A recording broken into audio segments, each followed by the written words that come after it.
Okay. Okay, hello and welcome to Just Like Me. I'm here with Caroline Anderson today. Caroline's been a long time member, actually. How long have you been a member for? It feels like since the Oh, beginning. like I can't remember, 3 years maybe? Yep. Yeah, 2 or 3 years. Yeah, so 2013 maybe, you think? Yeah, I think so. Yeah. I think I started watching videos and doing them without being a member for probably 6 months to a year before joining. Uh-huh. I've been a member for probably 3 years. Yeah. Okay. Yeah, it feels like a long time. Like I know you've been around for a long time, so yeah. So I usually start these interviews by asking people about what drew them into yoga, what their start was with yoga, because yoga's been around for a long time, and people usually have some pretty interesting stories to share with that. So I'd love to hear how you got your start.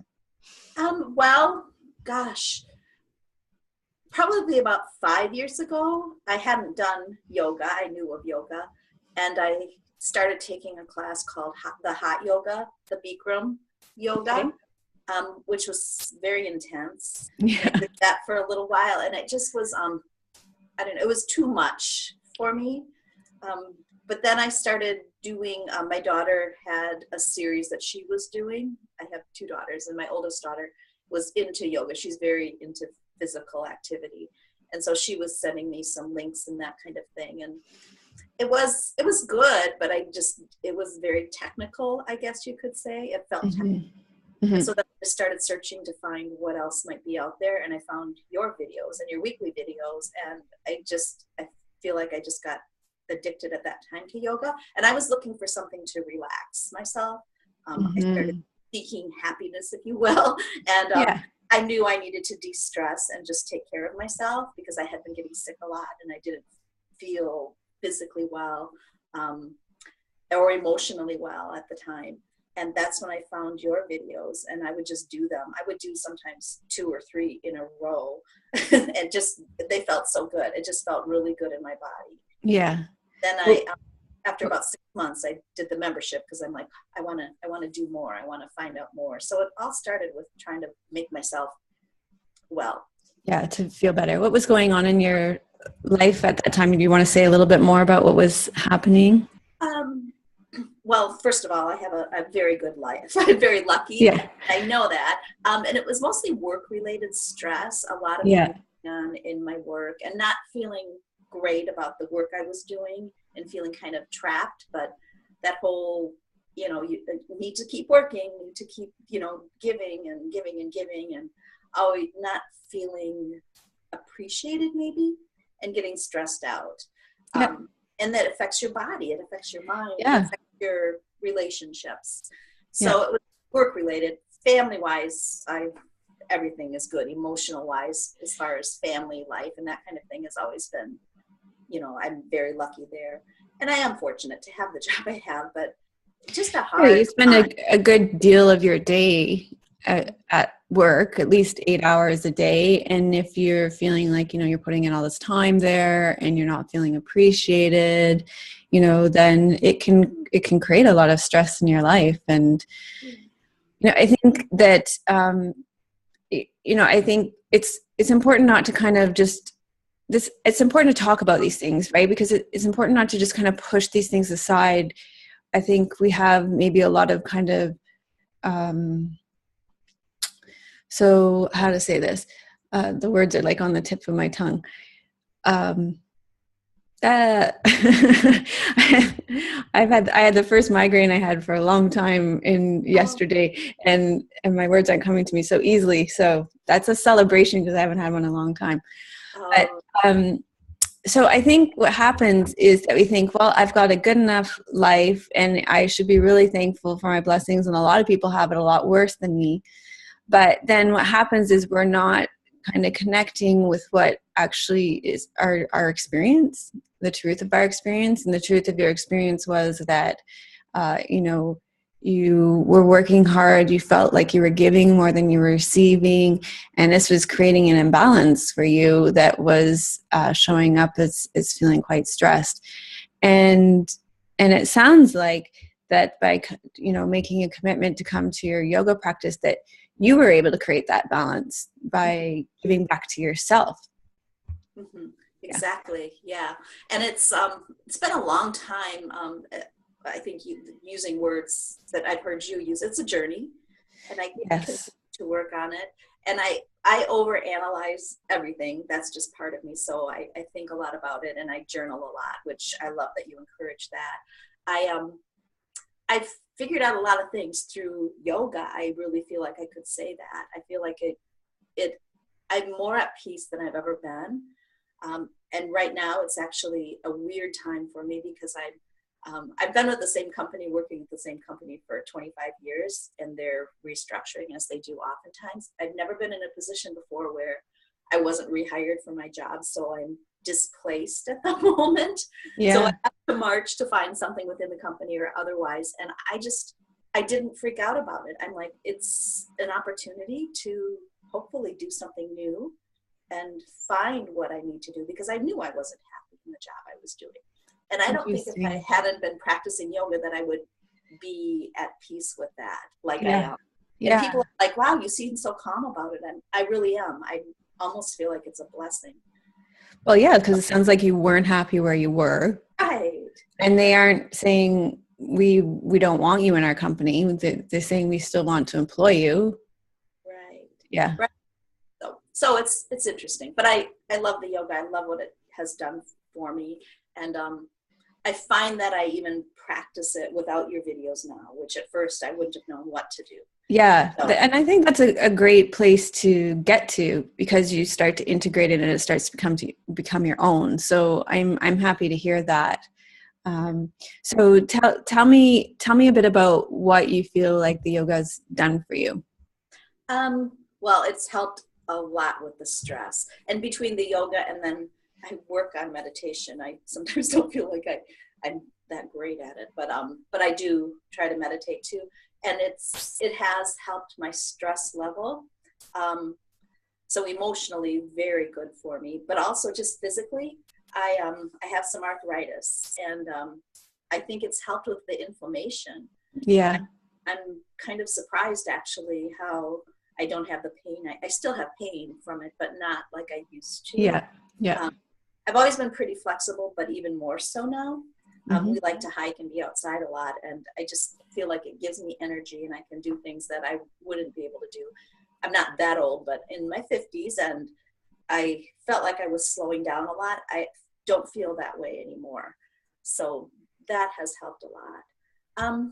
There was one other thing I was going to say, because I knew you would ask me. Yeah. Well, and I hear when you say you're more flexible in your body too, you've already explained how you're more flexible in your life too. And that's more, even bigger. So one of the things that I really love about practicing and being in our bodies so in such a deep way, and being in such an embodied practice, is that because our bodies are multidimensional, there's our physical body, then there's our, when we are practicing with our physical body, we're affecting our mental body, we're affecting our emotional body, we're affecting our energetic body, and we're affecting our spiritual body. And so when you say I'm more flexible in my physical body, then you tell me, well, I'm so surprised that I'm not more upset about this restructuring in my company. Well, it's not really overly surprising that when you've dedicated yourself to your practice over this length of time, that you're able to be that flexible in your life as well, you know, and not in a contrived way, but in a very grounded way, in a very grounded and embodied way. So that's the kind of, by practicing on the physical level in a really embodied way, that this moves from your body out into your life, you know? Mm-hmm. It sure does. It's that whole taking it off your mat. And that comes to mind so many times. I've actually said that I teach classes, and I'm a corporate trainer. And I've said that in class before. It's like, I've always said it, what can you take from what you've learned today out into your job? Yeah. That same thing. I mean, that's the whole point, right? I know. It's the whole point with yoga. So I think that those two things combined, it helps me to really see what can I do with what I learned today to make the rest of the day better and give back. And I don't know, I do feel it's transformed me, not instantaneously. And I'm not a die-hard yogi or anything, but it definitely has made a difference in my life. Yeah, I think that's the power of the low and slow, right? Like the crock pot yoga. You know, just set it on. Yoga. That sounds like a good book title. Well, right. Like, you know, just set it on low and slow and let it cook over a period of years, and you're going to have way more powerful transformation than people like, you know, this interview will probably come out because we have several interviews that are already recorded, but Carolyn and I are recording this interview just days before New Year's, right?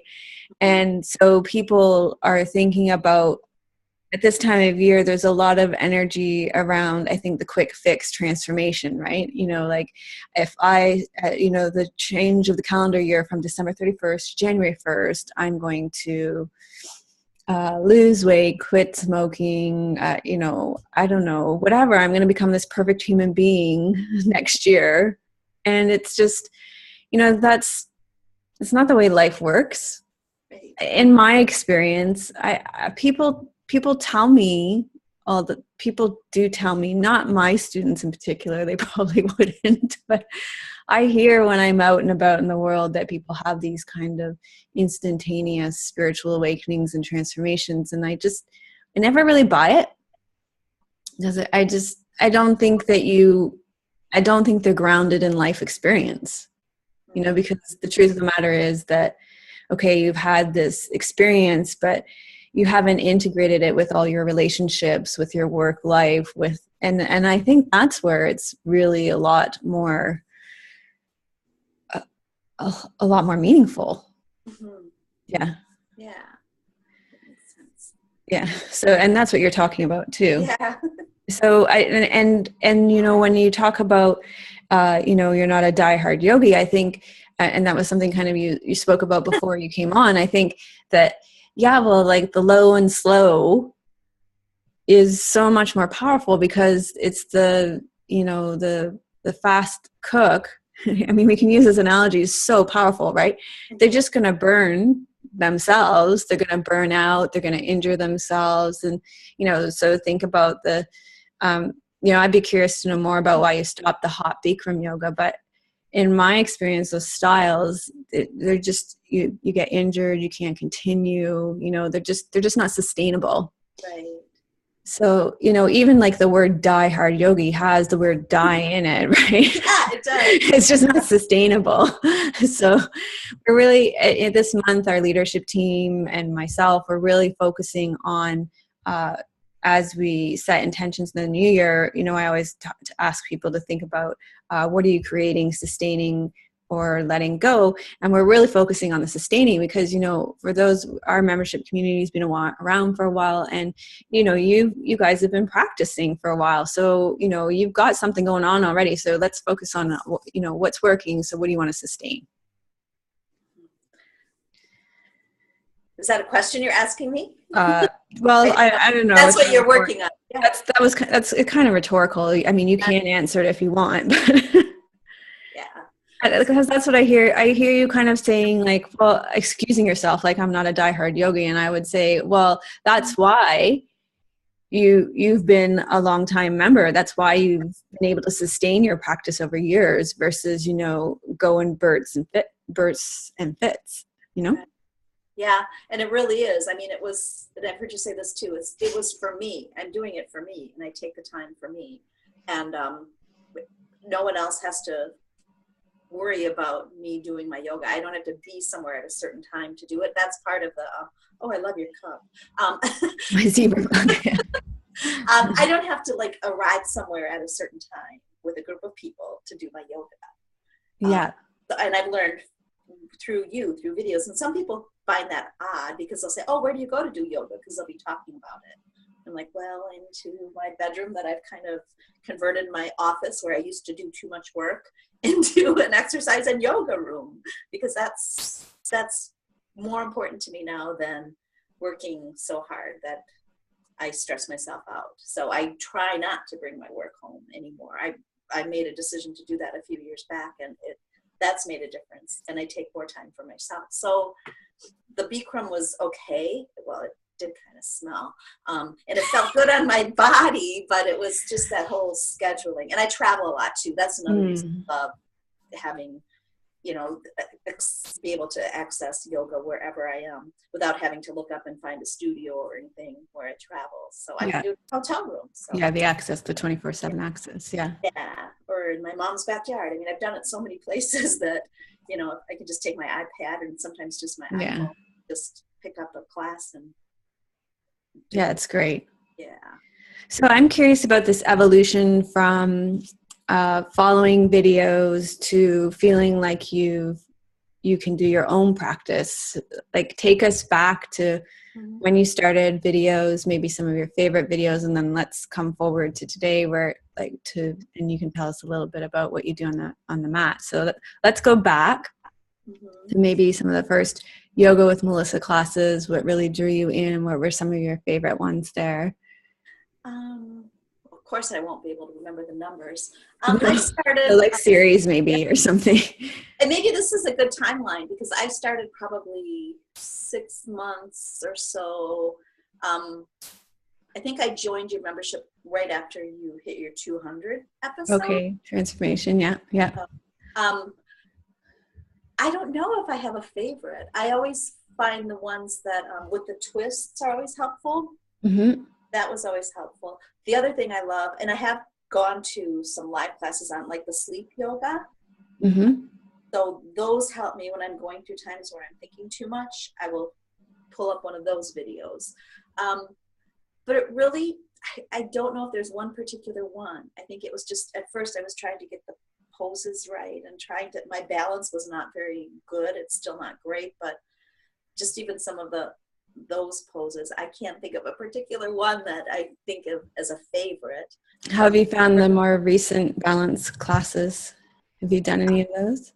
Yeah, and I'm much better. I mean, I still need to grab the wall sometimes, but it helps a lot. Yeah, I think over time, my balance, I think, and my husband thinks I'm crazy, which I probably am. My posture is so different. And I've always been 5'5". Always. I mean, since I was a grown woman. The last time I went to a physical, one of my physicals last year, so 2 years ago. Anyway, my second to last physical, when they measured me, I was 5'6". I'm like, no, I'm 5'5.5". She's like, well, no, and she redid it. And I seriously think it's because of yoga, and I stand straighter, and I'm stronger that way too. So I agree. I used to teach a class where I would measure people when they came in, and then I would do a whole bunch of movements to purposely lengthen people through their spine and a lot of posture movements, and then I would measure people when they would leave. So I would get anywhere from 2 inches, like 1/4 inch to 2 inches out of everybody in the class.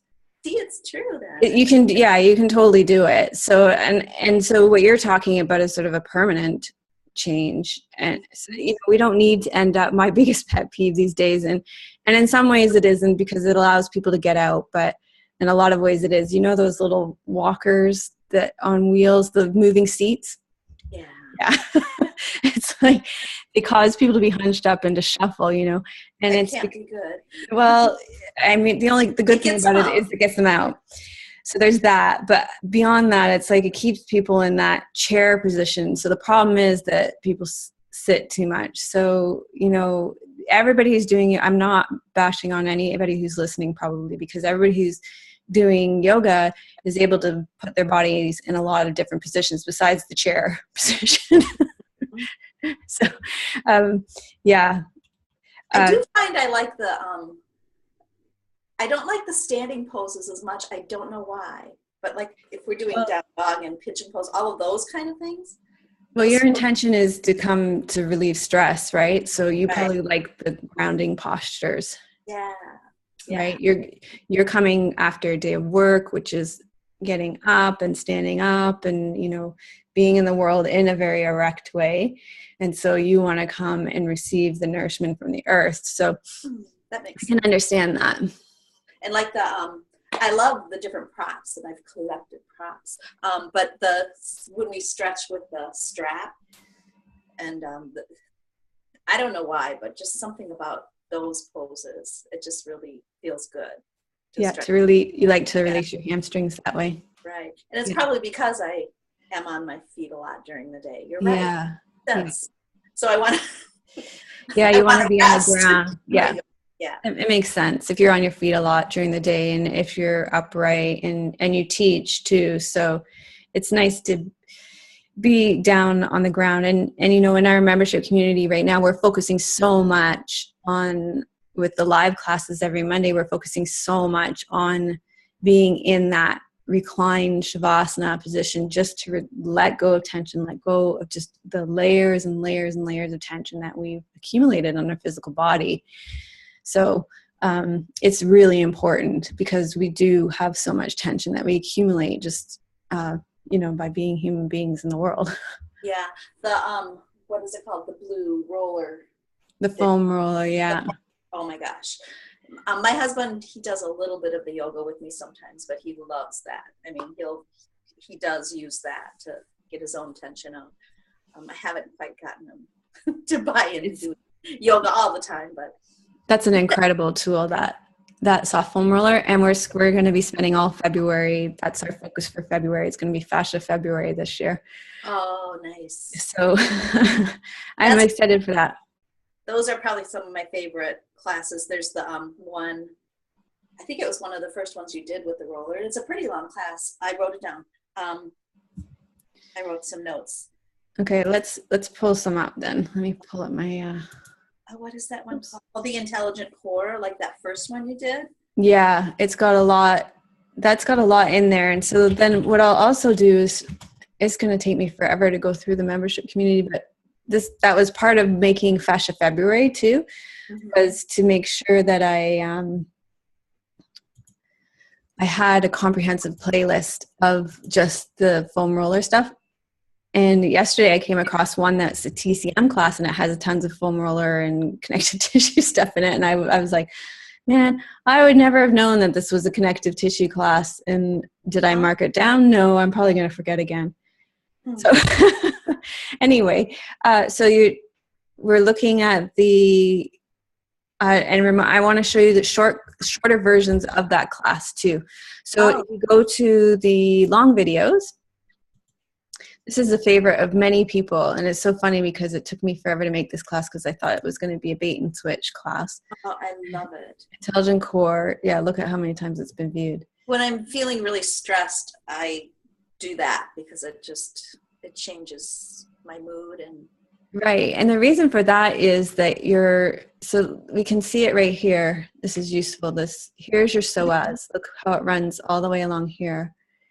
And it's connected to your spine, your central nervous system. It's one of the longest muscles in your body, and it connects your upper and lower body. So you stand a lot too, there's that. But because it's connected, see how many points of connection it has along your spine, your central nervous system here. All these, it's pretty small. But so when you release your psoas, you do, it's also connected. You can't see in this diagram here, but here is where your diaphragm sits. Mm-hmm. So because of its connection to your central nervous system and your diaphragm, when you start releasing this psoas, it's very calming for you. It's very nourishing for you. Also, you're just going to breathe better. Right. I was just going to say, that's why I do feel like I breathe better after that. Yeah, you absolutely do. So if you like that class and you want to get in some shorter versions before you go to work, like if you have a work day and like that's a long class, then you can go to the short video section here, and you go to the connecting, it's in the nurturing relationships section, connecting with the ground of yourself videos, and it's part 1. You need the slow-mo ball for that one. Mm-hmm. Oh. Yeah. And so this one has the lower belly stuff that'll open up your lower belly in that one. So it has the things that you did in the Intelligent Core. It's the psoas releasing there. And also part 2 has a lot of the psoas releasing from Intelligent Core. You use a soft roller in there. And those are shorter. Okay. Short. So it's a lot of Intelligent Core stuff.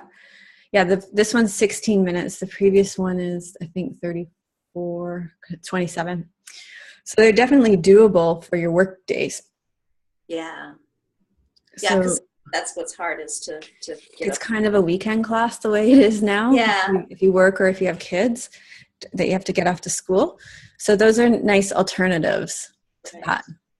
I love that. The other thing I love to do is like, I'll just think, where do I want to, what's achy, or what do I want to release? And I'll just use the search and say, like, well, if I'm feeling digestive issues, or, you know, my lower back, I love that search feature, because sometimes I get caught up looking for things and then I get distracted when I go into the site. Yeah. Because I'll start looking at other things and it's like, okay, I keep viewing all of these instead of just getting something and doing my yoga. And then my time is gone. Yeah. So you find you do all right with the search, do you? Yeah, because I'll bring up digestion or something. You might put digestion in here. Yeah. I find all kinds of stuff, but then yeah, I know. Somehow I'll just kind of scroll through and find something useful. Yep. So that's a lot of times how I decide which one to do that, and then I have some just saved from your podcast that I bring up because I have them on my iPad because we not in range of a connection because we go camping and stuff a lot. So here's so this is something that might have come up that you would have. So it's not the best search. I'll give you guys that. Right. But look here's restorative yoga for digestion, and it's a newer class. You might not have known that. Yeah. Like I said, it doesn't just automatically pop up, but I can get in there and then find a class or two that will. Yeah. Let's see. There's 2 videos in this series. Maybe it's not the most efficient way, but that's what I do. But yeah, you can scroll through pretty quickly and find out what the classes are. The other way is, do you use the playlists at all? No, I haven't. Because that might be a little bit easier. You're still going to have to scroll, but if you come to the playlist, then here they're kind of laid out for you. So here are yoga classes for your spine, yoga classes for breath, yoga classes for back pain. So somebody was asking me about back pain yesterday. They wanted classes for, let's see. I don't know that I knew that the playlists were there. I should have known it. I probably heard you say it. But yeah, this is just because when you make a series, you name it one thing, but then they're good for more than one thing, right? Right.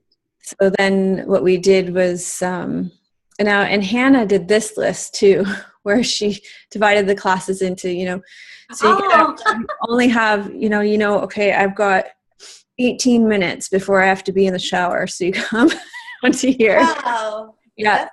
And then you can look at this list. It's brilliant because you can say, okay, I'm going to do, this one looks good to me today. I don't know, whatever, right?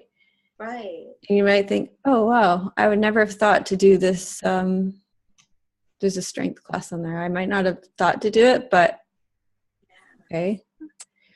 Nice.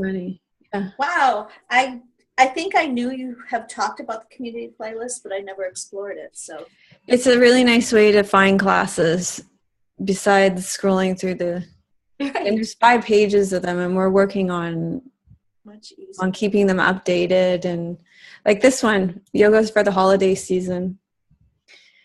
So this was, it may not be, this was a popular one when it came out.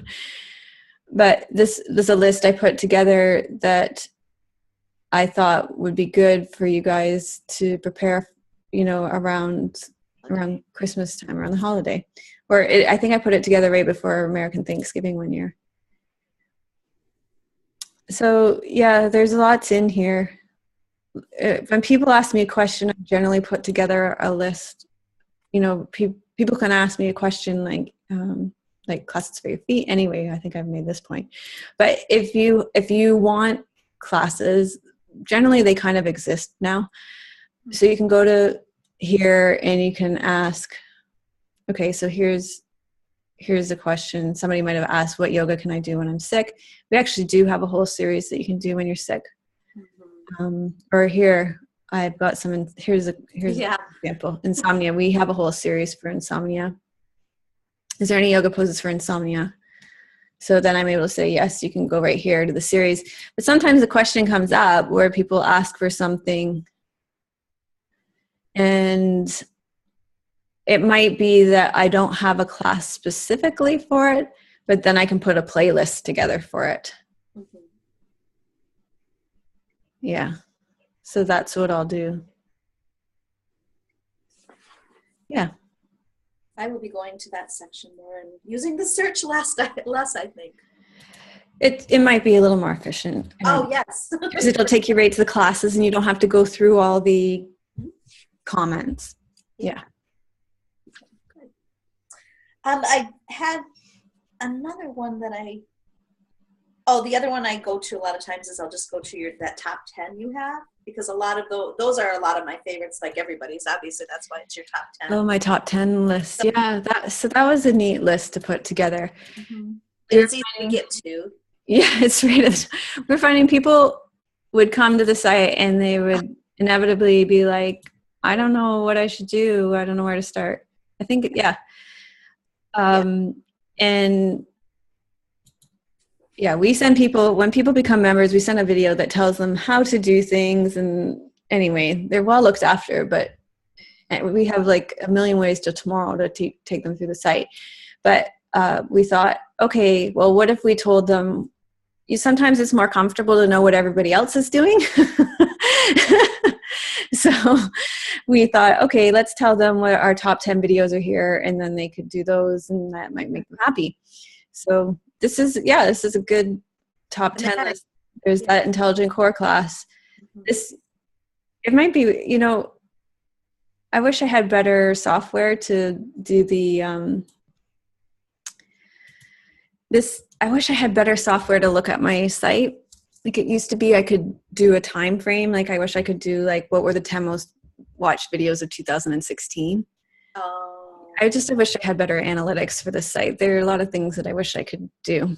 Oh, wow. You guys do so much. I'm amazed. And I keep thinking, I hope they keep going. I hope they keep doing it. We don't, we're unemployable. So at this point, so don't worry. We're gonna keep going.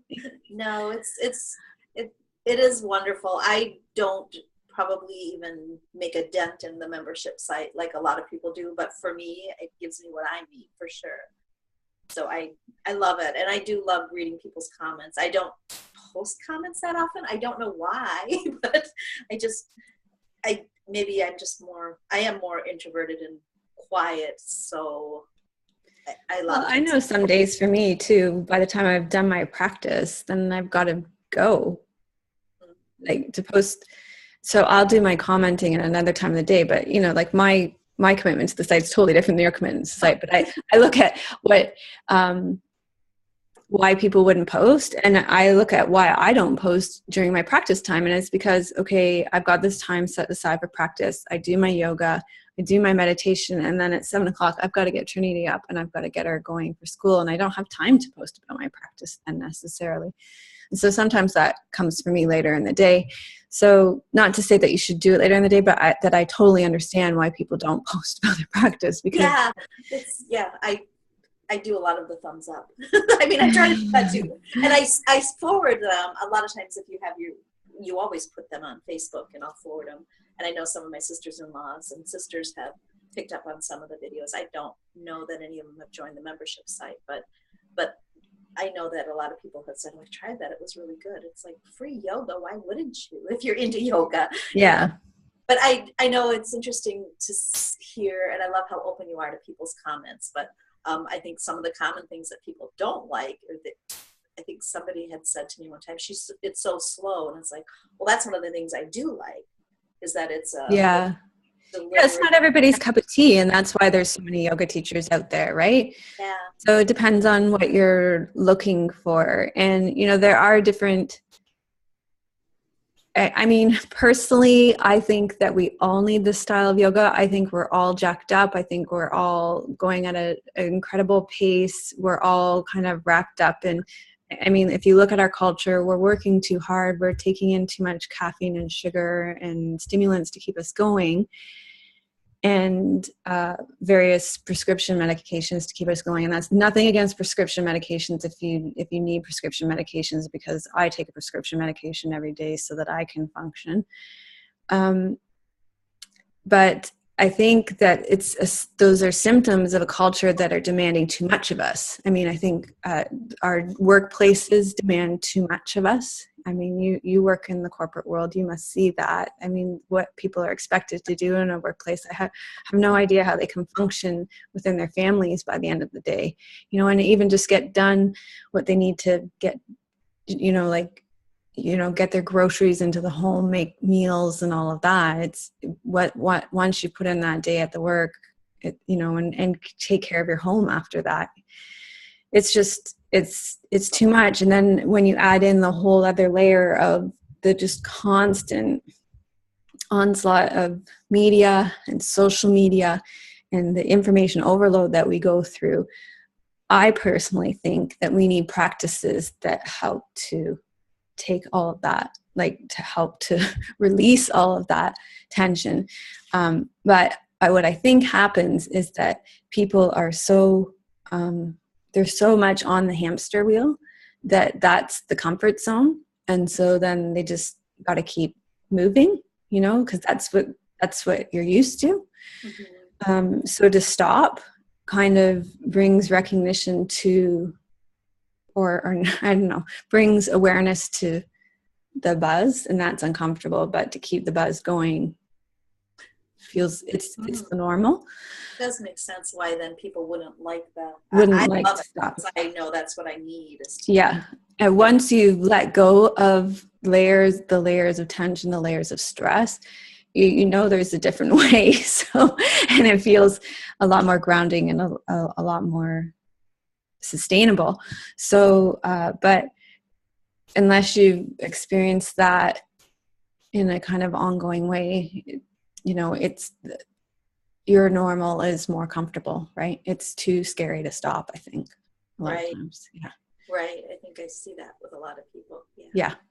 So I think that's why the style I teach isn't appealing to a lot of people, right? It asks it, they're here and I'm asking them to come over here, and it's like, it's way too far. Right. Yeah. Right. So that's okay. Mm-hmm. Do you have I'm curious, I guess it does seem like a lot more women than men in your membership site, but is there an age demographic that is most? So this is a really interesting thing. It seems like that. I think that's because the women talk. And actually in the membership community, it is mostly women. There are men too. But when you go on YouTube, it's a 50-50 split. Oh, okay. So it's because YouTube collects all those analytics, and it's 50-50 split. Well, that's good. I was always curious about that kind of thing. Yeah, it is interesting. But I guess the ones that actually make that kind of commitment are the more so the women. But the men are in the community too. And as you say, there are husbands and partners that practice along with too. I think the women, historically, and there's research to back this up too, right? We have more words to get out in the day than men. That's true. Yeah, I talk a lot with my husband, and he doesn't always say as much, but yeah. I don't know if that's good or bad. it just is, right? Women are more communicators. That's true. Yeah. So I think that's why their presence seems more than the men, but the men are there too. Yeah. The other part that I appreciate about your site that I always have really good intentions is the book club part. Mm-hmm. And I almost always buy the book. I almost always read the book, but then I don't go in and post. But I love it because it then gives me something to think about and to read, and I feel a part of the membership site, even though I don't always. Yeah. And in that conversation, again, I don't know why. People get really excited when we choose a new book, and it seems like everybody buys the book. Alice does a wonderful job of keeping that section going. And I read the comments, and I consider the questions, and I write notes, but then I don't take that. I don't know why. Sometimes I feel like, I'm so far behind. I should just, not. But you can post on whatever chapter you're on too. I do. Even an older book. I So mean, keep gosh. doing that. I do love that. Well, And do you not have any requests for future books? We're in the process of choosing another book right now. no. I mean, I don't. That's why I look at what you guys. You like what we choose? Yeah, Yeah. I read those, and then I'm trying to think if a lot of the books I read are corporate business kind of Yeah. books, lean, all of those things. So it's nice to read the more yoga focused ones. Yeah. Or the spiritual. I like the one on meditation. I like was there one, the breathing? Yeah, that's the one we're just finishing, the breath book. I just love the format of that, where it was just like the short passages. Yeah, that was really nice. Mm-hmm. Yeah. Some of the more heavy reading, like I can't say it, Bhagavad Gita. Yeah, everybody says they want to do yoga philosophy, but when the rubber meets the road, I think it's too heavy. Yeah, I've gone back to that at times, but I've never read the whole book. Yeah, I think it's too much. It's a lot for me. I'm sure, I feel like at some point I'll go back to it and really understand it more. So it was good, though. I mean, it's good to go deeper. Yeah. Sometimes I don't know what a book might be, but I'm always interested in the poses and just the benefits of the poses. Mm-hmm. And I talked about this with my daughter who does yoga also. She actually gave me a little deck of cards that have a pose on it, and in the back it has like a description of it. Yeah. And I thought that was pretty cool. I haven't used them. I just kind of looked at them when she gave them to me. But I can see myself kind of maybe laying them out and making my own little practice. So I'm always interested in that kind of thing too. Yeah, we've been trying to keep the books very yoga centered since Alice came on, because they were very self-helpy before, and I think that gets very tiresome after a while, like thinking of ourselves as self-improvement projects. It just gets a bit tedious because we're not self-improvement projects. So we're trying to steer away from those kinds of books. And it's a tremendous opportunity to have a book in the book club. Is a tremendous opportunity to really tie in where the yoga philosophy, where the teaching is right now in the community, right? So I have a book in mind that would really do that.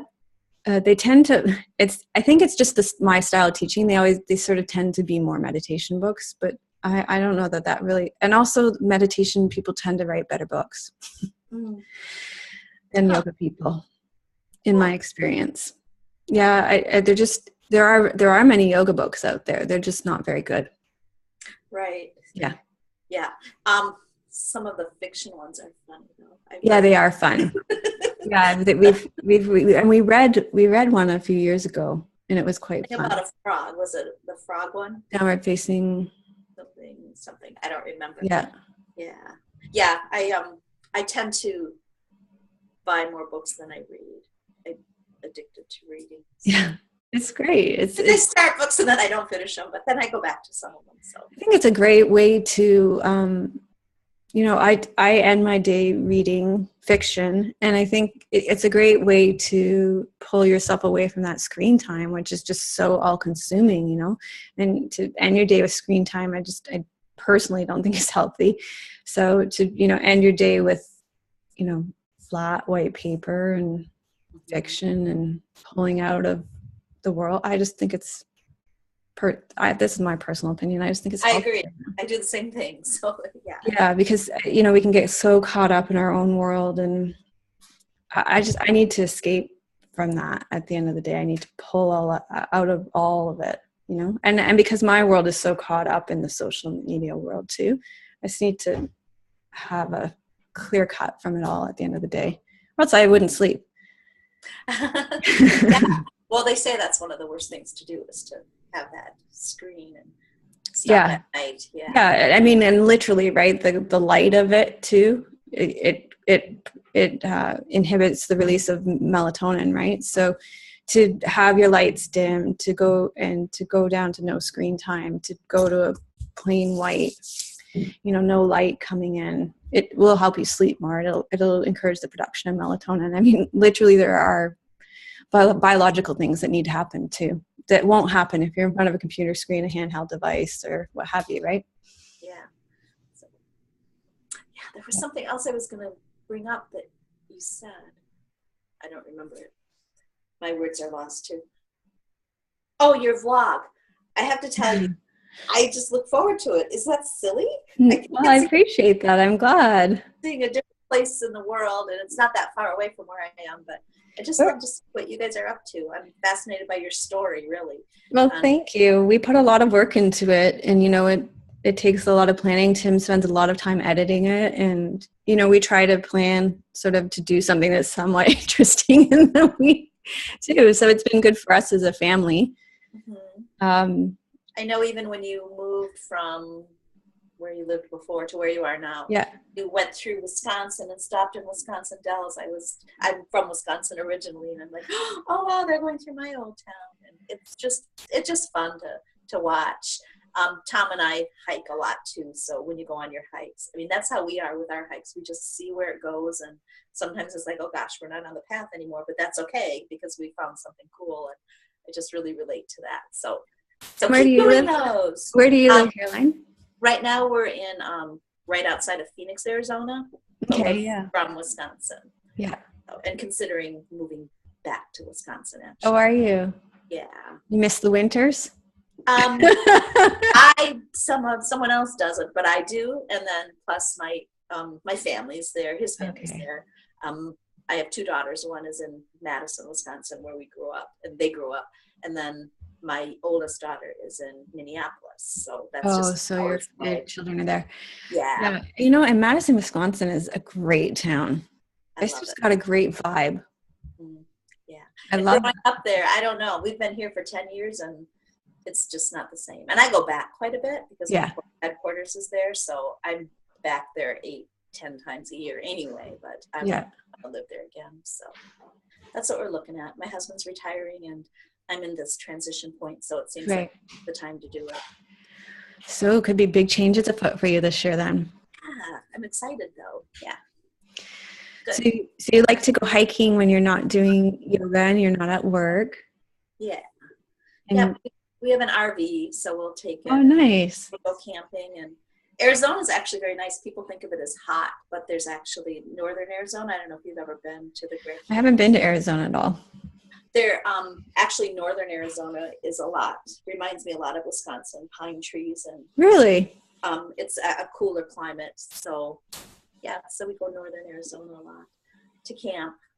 Nice. More like home. Yeah. Yeah, but we like to hike. We've got a lot of hiking around here, a lot of exploring places to go. And our goal is to hit most of the national parks. We haven't even put a dent in that. But isn't that great? Mm-hmm. There's a lot. There's so many things to do.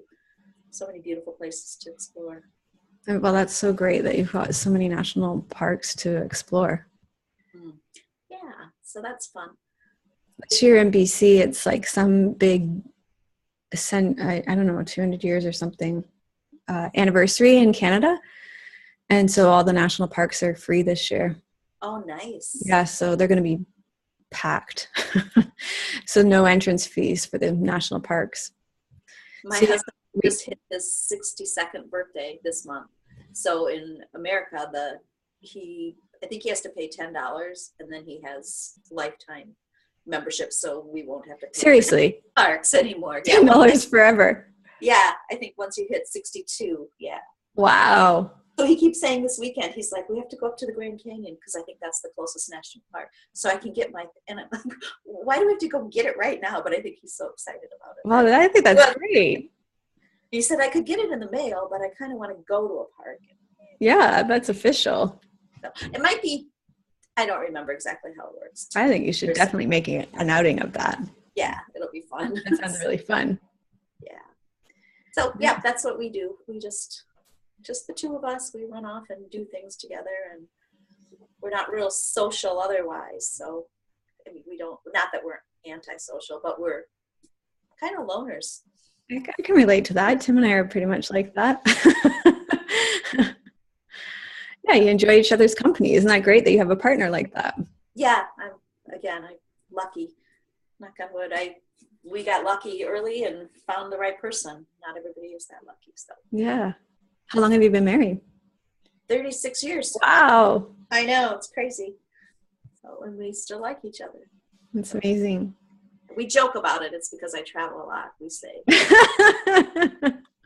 So we appreciate each other more when we're together. I don't know if that's true or not, but. And you said you have 2 girls? Yes, 2 daughters. They're grown now? Right. Yeah, Jessie's 35. It's her birthday today. And Kristen is 33. I can't even remember. 32. And they each have 1 child. So we have a 6-year-old grandson and a year-old granddaughter. Nice. Yeah, and we don't all get to be together very often, but we were together at Christmas in Madison. So Oh, nice. it was heavenly. Yeah. So no wonder you're thinking of moving. Yeah. It's hard being away from them. Yeah. And we see each other, and that's the other thing with technology. So we FaceTime with them all the time, and especially the little one, she recognizes us when she does see us because we see her on the screen probably 3-4 times a week. But it's hard being away. I want to be there to help them and to, bring the kids and go away for a weekend and those kinds of things. Yeah. It's expensive for them to try to fly down to see us. Yeah. So yeah, we look forward to hopefully moving back. Oh.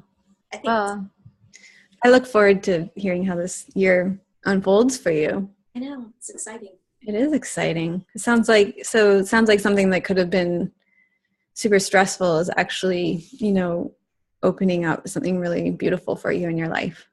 Yeah, that's how I feel. I think, yeah, like I said, I just think that sometimes everything happens in weird orders and it doesn't seem like it makes sense, but this time it feels like it makes sense. Yeah, it does.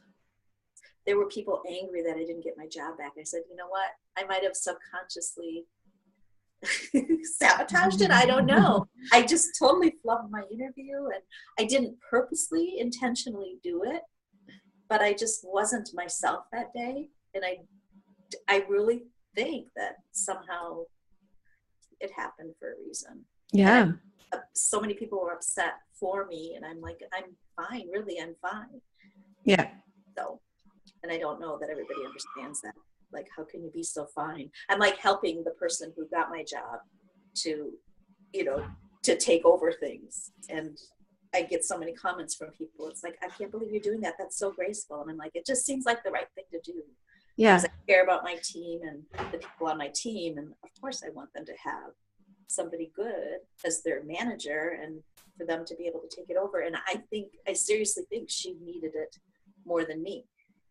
And people think that seems odd, but she needed this job at this time more than I do. So right. I'm going off on a tangent, but no, I don't think you are. I think that, and out of this, something great is going to come for you too. So right, it's yeah. all good.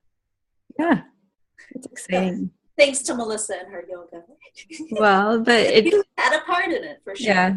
I've been joking. I made this joke last week in the class that I'm just, how they call cigarettes the nicotine delivery system? Right. I'm saying, well, I'm just the delivery system, right?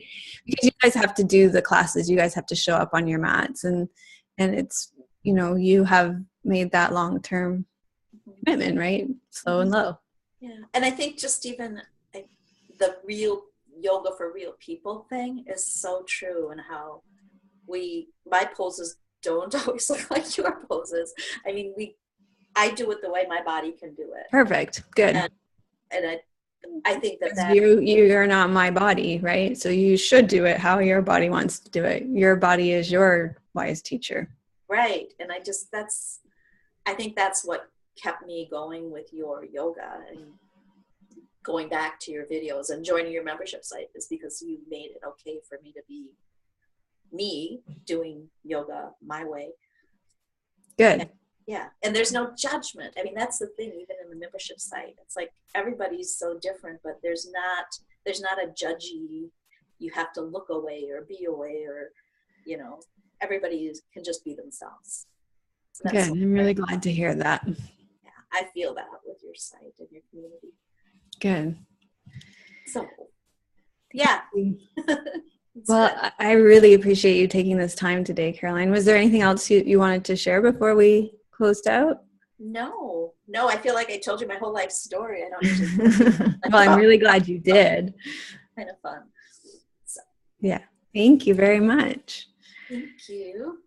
And I hope you have a great rest of your day and keep us posted about how things unfold for you this year. Oh, I will. Maybe Yeah, I'll post something on the membership site. Well, even in response to your interview as the year goes on, I think people will be curious to hear how things go with your work and if you end up moving and all of that. Thank you. Yeah, hopefully by March I'll know. Well, if I don't find a job in my company by March, then I'll have to go somewhere else anyway. So they gave me till March, which is good. Yeah. Great. Thank you. Happy New Year. Happy New Year to you too. Thanks. Okay. We'll see you in the membership community. Thanks for being with us. Bye-bye. Bye.